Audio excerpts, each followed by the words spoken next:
History says we're not going to have to wait too long for the Spurs to be back on top. When they joined the league during the ABA merger in 1977, they were already one of the best teams in the league, thanks to George Gervin, who was averaging 27 points and 6 rebounds. Over the next 6 years, they consistently performed well. They never won a title, but they also never finished below the 3rd seed in the West. But as Gervin's career approached its end, they experienced their first playoff miss during the 1984 season. In the subsequent draft, they obtained the 7th overall pick and selected Alvin Robertson, a move that proved successful. He averaged 17 over his first 3 years, helping them return to playoff contention. However, they would miss the playoffs once again during the 1987 season after Gervin's departure. This marked their first opportunity to participate in the newly implemented draft lottery. Now, this was a much different system than we see today. It was just the 7 worst teams, and they all had equal odds, approximately 14%. Remarkably, they would end up winning the lottery, securing the top pick, where they selected David Robinson. However, there was a catch. He had attended the Naval Academy and had a commitment to serve in the military. Consequently, he wouldn't join the Spurs till the 1990 season. In his absence, they would miss the playoffs both seasons, acquiring Willie Anderson with the 10th overall pick in 1988 and Sean Elliott with the 3rd overall pick in 1989, additions that further strengthened this roster. Once Robinson arrived, he immediately established himself as one of the league's premier bigs. They were finishing as a top seed year in and year out. He won MVP in 1995 and 1996. But then in 1997, things took a turn for the worst. After winning 59 games the year prior, they plummeted to just 20 wins. What happened? Well, you probably guessed it. David Robinson only played 6 games and Sean Elliott missed over half the season, both due to injury. They went into the lottery with the 2nd best odds. Now, it should have been the 3rd best odds, but the Grizzlies were ineligible due to the expansion rule.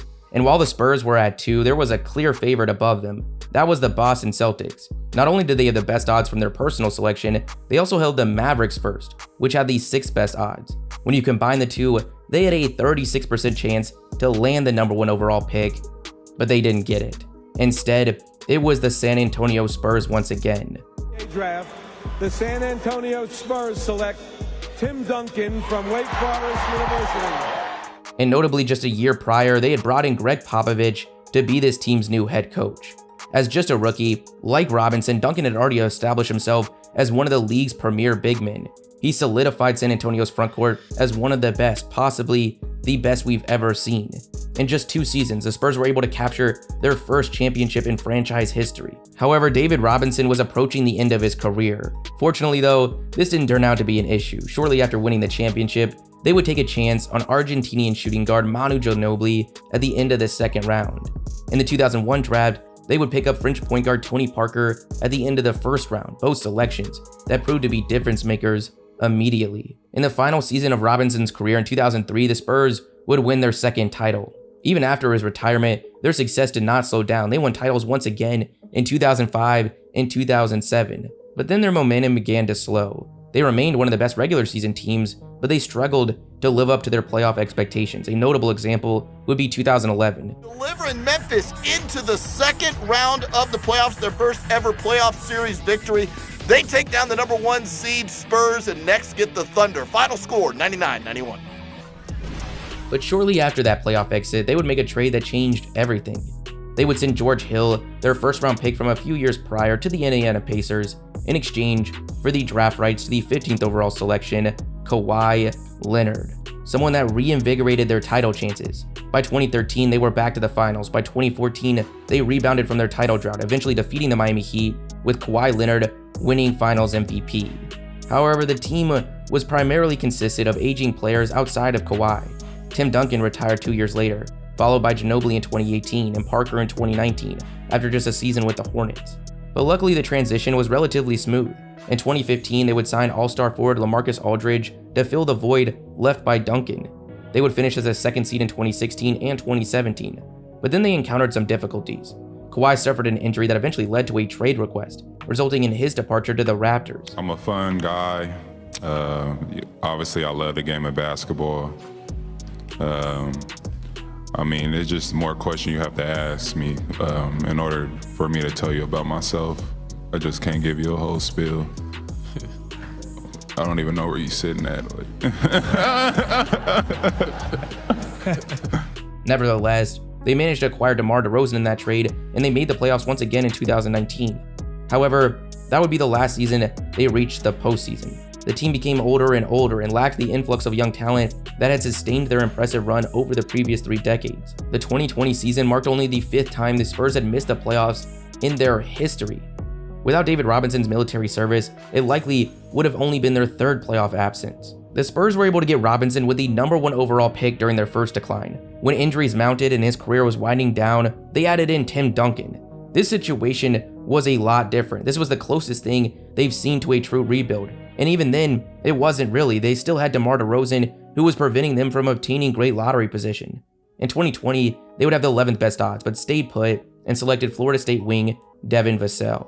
In 2021, they had the 12th spot, again stayed put, selecting Joshua Primo.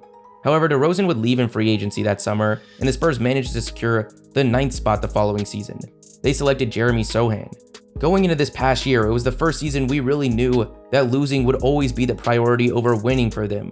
We were seeing guys like Malachi Branham, Doug McDermott, Julian Champagnie, and Mamu Kelashvili out there. It seemed like this was just the beginning of a long rebuild. But then everything changed. They finished with just 22 wins, tying for the top odds in the lottery. However, due to the current system, that only equates to just a 14% chance. But in typical Spurs fashion, this happened. The Charlotte Hornets. And that means that the #1 pick in the 2023 NBA draft goes to the San Antonio Spurs. Now, why is he screaming like a little girl? Well, they got to select this guy. Greeny, Victor Wembanyama is the singular greatest prospect in NBA draft history. Matt, he's the best prospect we've seen since LeBron James. I've been doing this for 20 years. He's gonna be special. Yeah, he's like the 2K creative player. That type of talent and skill, and it just puts a smile on your face if you play basketball. I'm happy that I ain't, I'm not gonna be in the league a long time with that. The Spurs' history in the lottery is insane. They've never moved down once.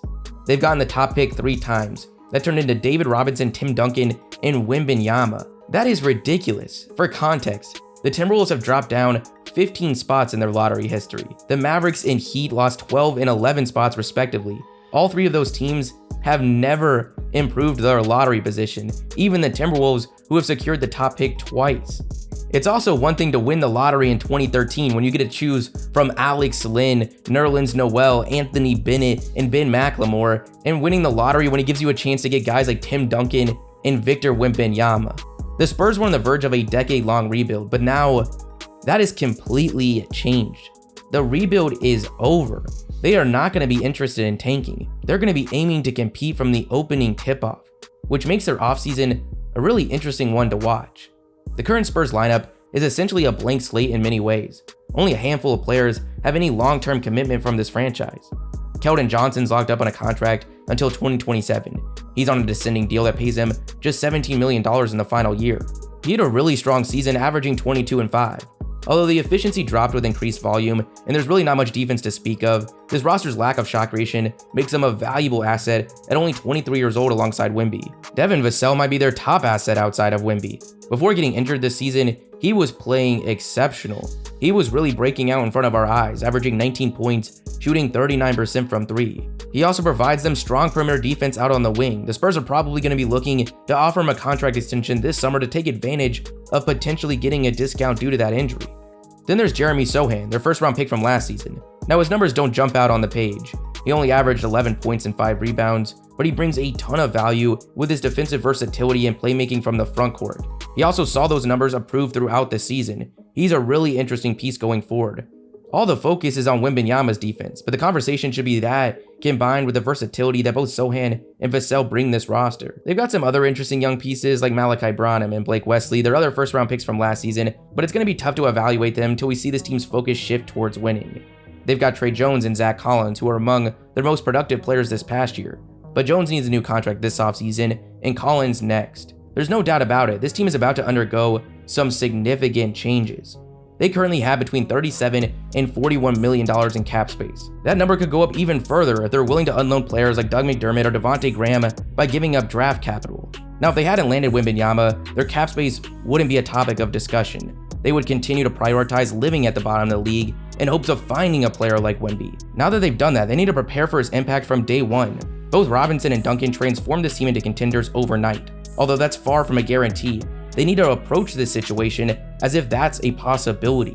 But the question is, what should they actually do? And the answer is to overpay. This is not a great free agency class, and even the names at the top, Kyrie, Harden, Jeremy Grant, Draymond, Chris Middleton, they're likely off the radar for the Spurs. However, there's still some interesting big name candidates to consider. One that stands out is Austin Reeves. A Lakers beat reporter for The Athletic recently appeared on the Hoops Hype podcast, where he named the Spurs as a dark horse to keep your eye on in the race for one of the league's most intriguing rising players. He stated that I've heard there will be multiple suitors out there. According to conversations I've had with people around the league, you mentioned Orlando and Houston. I've also heard that San Antonio could be a dark horse team that will attempt to lure Austin away from the Lakers. We've even seen reports that the Lakers selected Jalen Hood-Schifino in the recent draft as the potential replacement for Austin Reeves in the event they get priced out. Reeves makes sense for the Spurs for a multitude of reasons. One of the most glaring is his fit with Wembanyama. It's hard to say where Wemby's shot creation will be from day one. That's probably going to be eased in. A lot of his early responsibility will be in the pick and roll and pick and pop. But they don't necessarily have the ideal roster for that right now, especially with Trey Jones not even having a new contract yet. Bringing in Austin Reeves, they get a guy that was one of the most productive pick and roll, pick and pop ball handlers during the playoffs. He is someone that can create both on and off the ball and is breaking out in front of our eyes, and that's why the Spurs have the chance to take the gamble. Right now, reports suggest that number where the Lakers get priced out is $100 million. That's a lot of money, especially for a guy that averaged just 13 a game this season. But that stat lacks the context necessary. This is also someone that became a starter with less than 10 games left in the regular season, then goes into the playoffs, averages 17-5, shooting 44% from 3 as the third option playing with two of the biggest names in the game. Let's remember, he's only in his second season in the league. Now that's not to say there shouldn't be legit caution going over the 100 million mark. This could easily become a Jordan Poole-esque situation, but the Spurs are in a position to take that gamble. What we really have to ask ourselves is why not? What is the downside of going closer to that 4-year 120 million mark? Yeah, it could turn into a gross overpay, but things line up pretty well. The free agency classes this season and next don't scream opportunity for the Spurs, and they're unlikely to be bringing in any of the big names in the first place. Most of the time with these smaller markets, even when you have a name as intriguing as Wembanyama, it's hard to bring in those big names. It usually requires an overpay. The downside is something similar to the Paul Millsap contract that the Nuggets handed out in 2017, one that clearly didn't end up crippling them in the long term. The upside is bringing in the perfect fit that continues on this crazy upward trajectory. Now, even if they get aggressive with the contract, it's also not out of the realm of possibilities the Lakers still end up matching it. I think another interesting target is Cam Johnson, a 3-and-D wing who was sent to Brooklyn in the KD deal, someone that showed his ability to raise his volume at the end of the season as he averaged over 17 a game once going to Brooklyn. Now, the Nets are likely to match most offers, just considering they don't want to sacrifice the value they received in the KD deal, but the Spurs could make an aggressive move and potentially steal him away. The same applies to some interesting unrestricted free agent targets. Josh Hart, Bruce Brown, Dante DiVincenzo. 3 guys that were all huge playoff contributors. I'm sure all their teams want to bring them back. But take a guy like Bruce Brown, for example.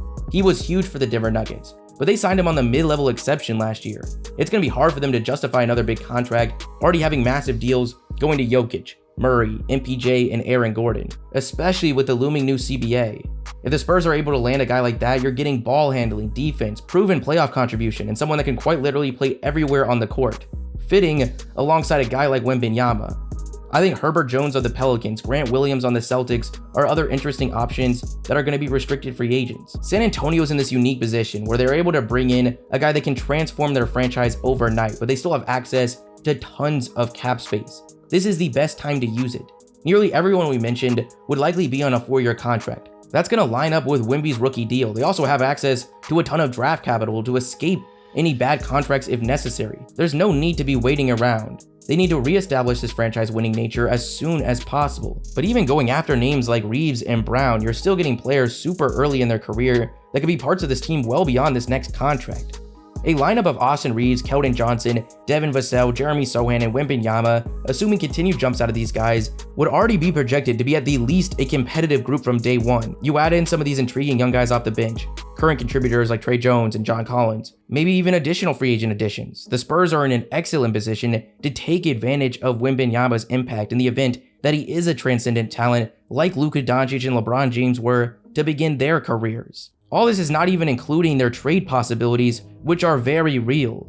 Then the last piece of the puzzle, and another reason why an aggressive free agency is likely the best option for the Spurs, the head coaching spot. Today it's held by Greg Popovich, the man that's been there for nearly 30 years and all of this team's championships. But it's a career likely coming to a conclusion, most likely following this season.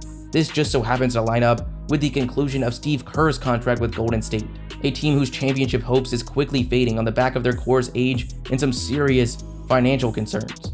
Bob Myers, their longtime GM, already jumped ship. Reports suggest Kerr could be next. Right now, the frontrunner for his services, the San Antonio Spurs. He's going to value the commitment they've shown to Popovich. He spent time there as a player and even won a championship. And he's also going to have the chance to lead a team with a player like Wembanyama, which has to be a fun idea. It's not a shocker the two are connected, but Kerr's someone that hasn't had much experience developing a young group. In fact, it's been one of his biggest struggles and faults. That's not necessarily a guarantee going forward, but if this is the direction you want to go at coach, you want to aggressively surround Wembanyama with a group ready to compete. Not just to make it a more intriguing situation for Kerr, but set him up in the best spot to succeed. The Spurs won the lottery, but they're just getting started. This is about to get fun.